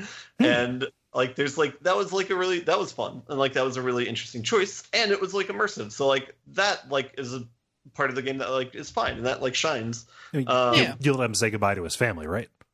I did not. Oh. I immediately lassoed that person. Yeah, it would have been interesting if he used that as an opportunity to make a break for it. Yeah, yeah. That's what you were afraid of, you monster. And up until this point, like everyone had been heartless murderers. It's like, all right, if you have a $25 bounty on you, you can't be a good person. So I don't know. I don't know how to improve the game, I guess. I guess I'm not really doing a good job of like describing why it's falling a little bit flat for me. Because obviously, like some parts of it are good, so it's very much like a mixed bag. I don't know. I mean, it's definitely an impressive game, and if you like open world games, it's worth checking out. But I don't know.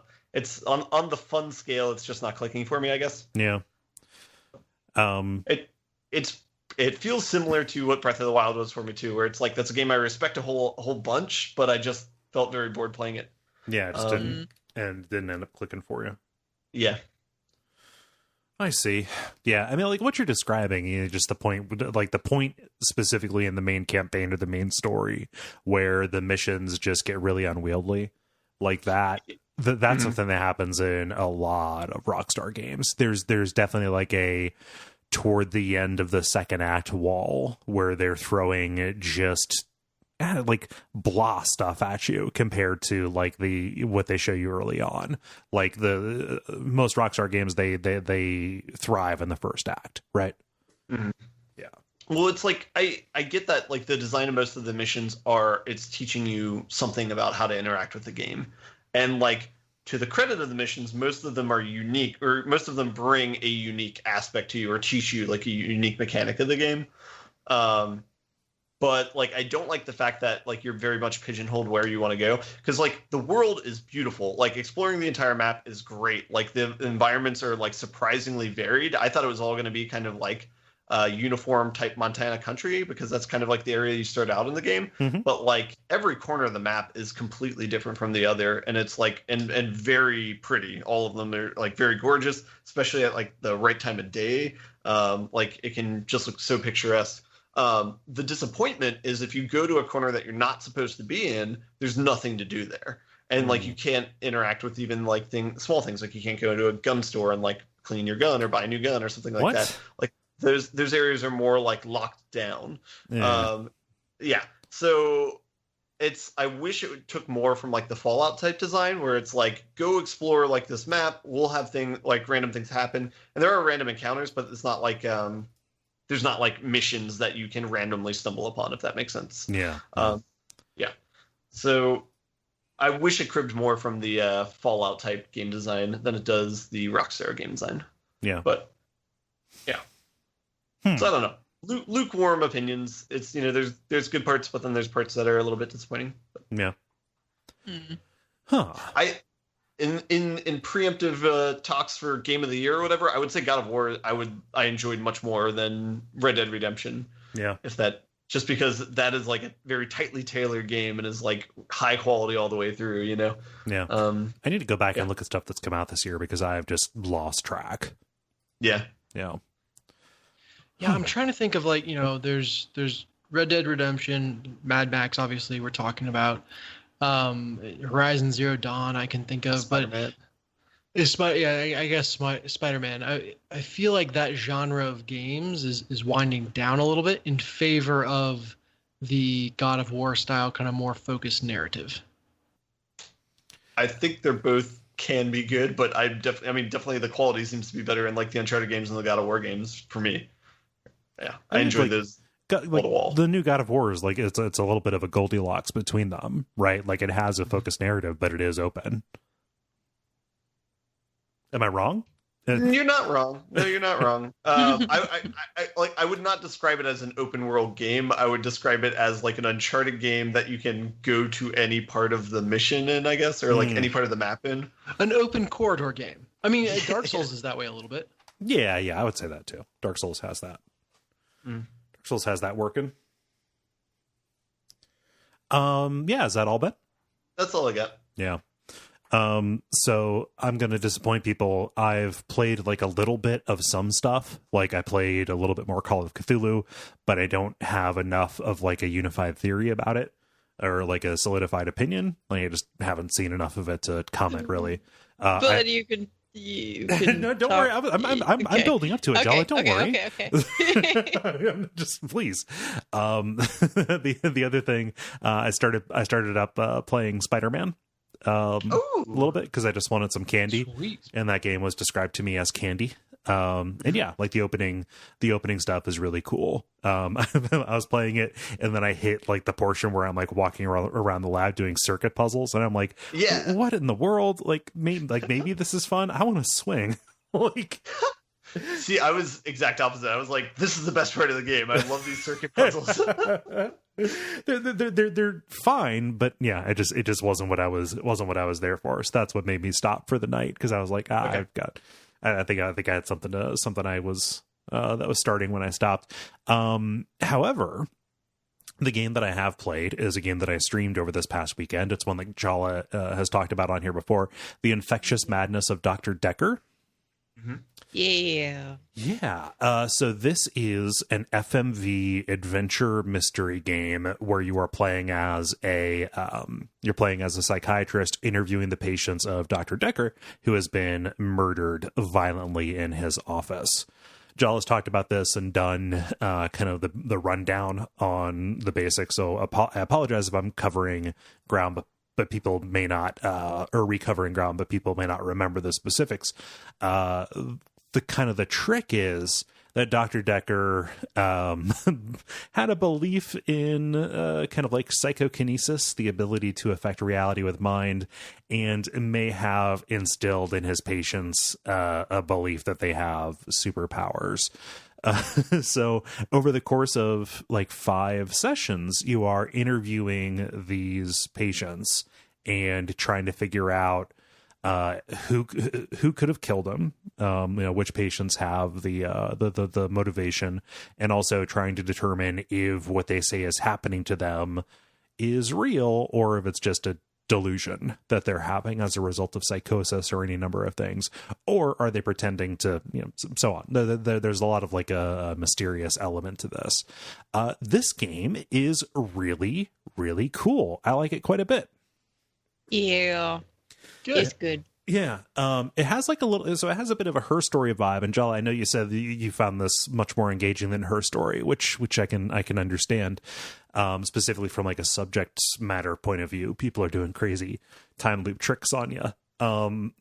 But what I found most engaging is, you have like the prompts that it tells you that you can put in, like, oh, how are you doing today? What did you think of Dr. Dekker, etc.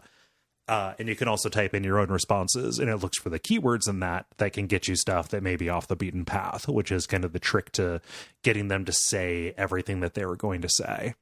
So like when I typed something in and it ended up being like the right guess at at something that they hinted at, and it opened up another line of conversation, that was immensely satisfying. And it was immensely satisfying to a degree where it offset kind of the feeling of jankiness when it plays the I have no idea what you're talking about dialogue when you just type something or ask them a question that the game didn't anticipate.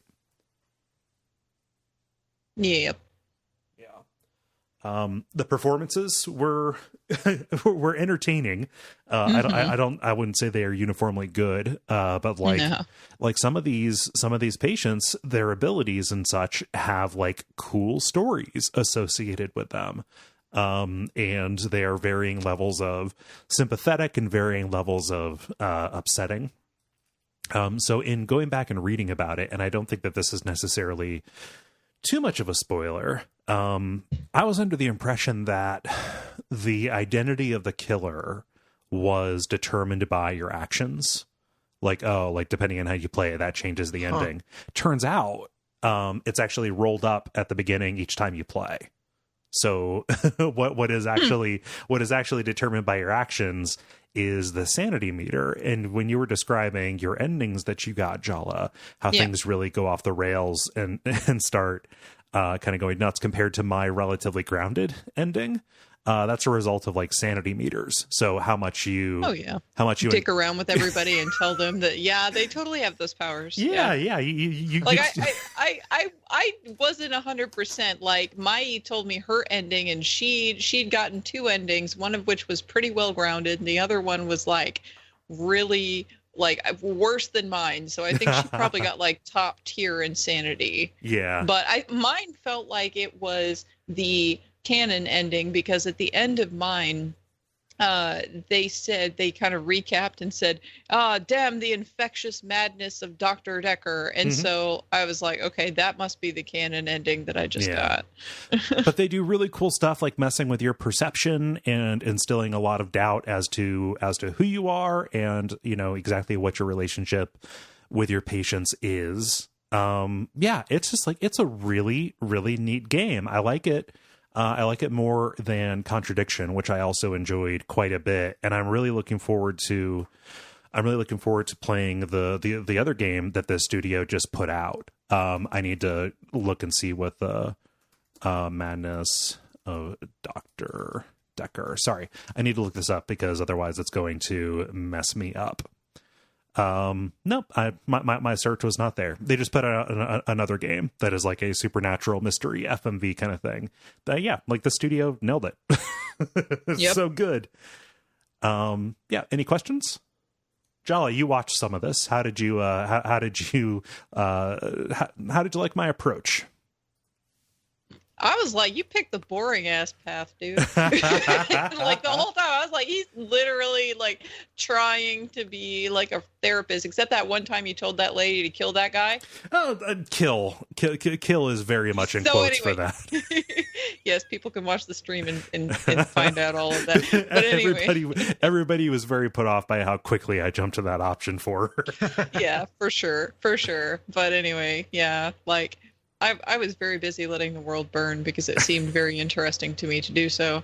But you were just like trying to be straight-laced and whatever. But it was very fun to watch you try to puzzle out who did it. Mm-hmm.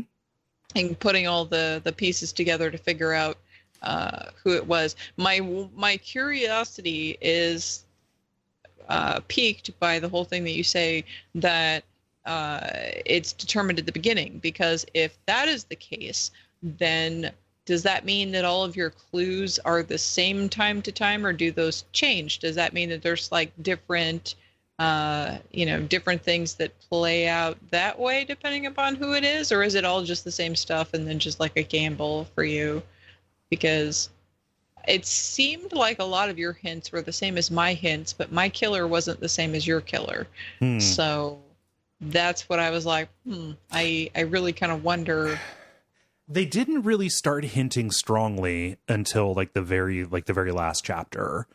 When it started really coming down that the person who was my killer was the killer. Like your assistant Jaya, like she comes in and says, "Oh, here's a bunch of evidence related to one of these patients," and from there, like it seemed so certain that that's who it was that I was starting to second guess that it was a false lead, that it was a red herring.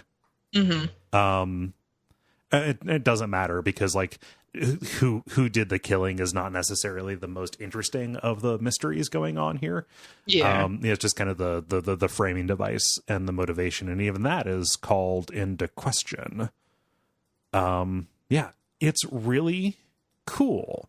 The other game, thank you, Ben, for putting this in. You could have just cut in and said, "Oh, it's absolutely this," instead of alley-ooping to me. No, it is the shape-shifting detective is what they called it. So I'm curious about that. Yeah, good FMV games. What a strange idea. Cool. And that's everything. Any other questions about the infectious madness of Dr. Dekker? It's abbreviated TIMOOD or ODD on their website. Timod. Like, even when the acronym is hard to pronounce, that's a Timoded. Cool. Well, how do you all feel about bundling it up? Buttons. The credit. Thank you so much, everybody, for listening to this episode of The Level, and thanks to the assembled crew here for hopping on. It's been a good deal of fun. No real special admin for you this time, other than to enjoy yourselves and bundle up if you're in the Northern Hemisphere. But you know the usual stuff, Patreon and Facebook and ratings and reviews, and telling your friends. And most of all, just come back next time. Am I forgetting anything? No. Okay. So I have been Kole Ross. You can find me, you can watch my streams on Twitch at Duckfeed.tv. I've been Dennis Furia. You can watch my streams on Twitch at GreenLaser73. I'm Jala-chan in places.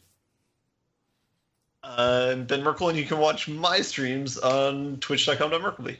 Twitch.tv.merkleby/Merkleby. And stick around for some titles.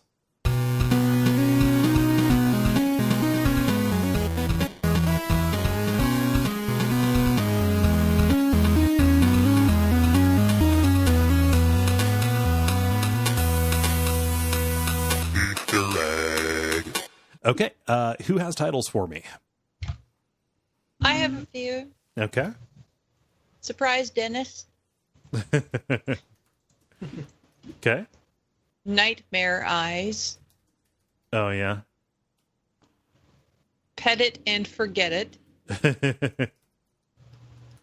And The Streets Are Paved with Children. I also have The Streets Are Paved with Children. Dennis? I have two. I have Single Night Mail. And then I did ask for this. I did ask for this. Did in all caps. Okay. Ben? All right. I also had Surprise Dennis. I also had, or then I had None of This Goes Into the Show. And then I have That Sounds Like Sex to Me. What's that one? I don't remember that entertains me. I think that this was because you cut out in the middle of saying section or something, segment, and I was like, that's not what I heard, Kole. Yeah. Ben, I think both of those might have been in like an interstitial section of the That could be true. Yeah. Oh.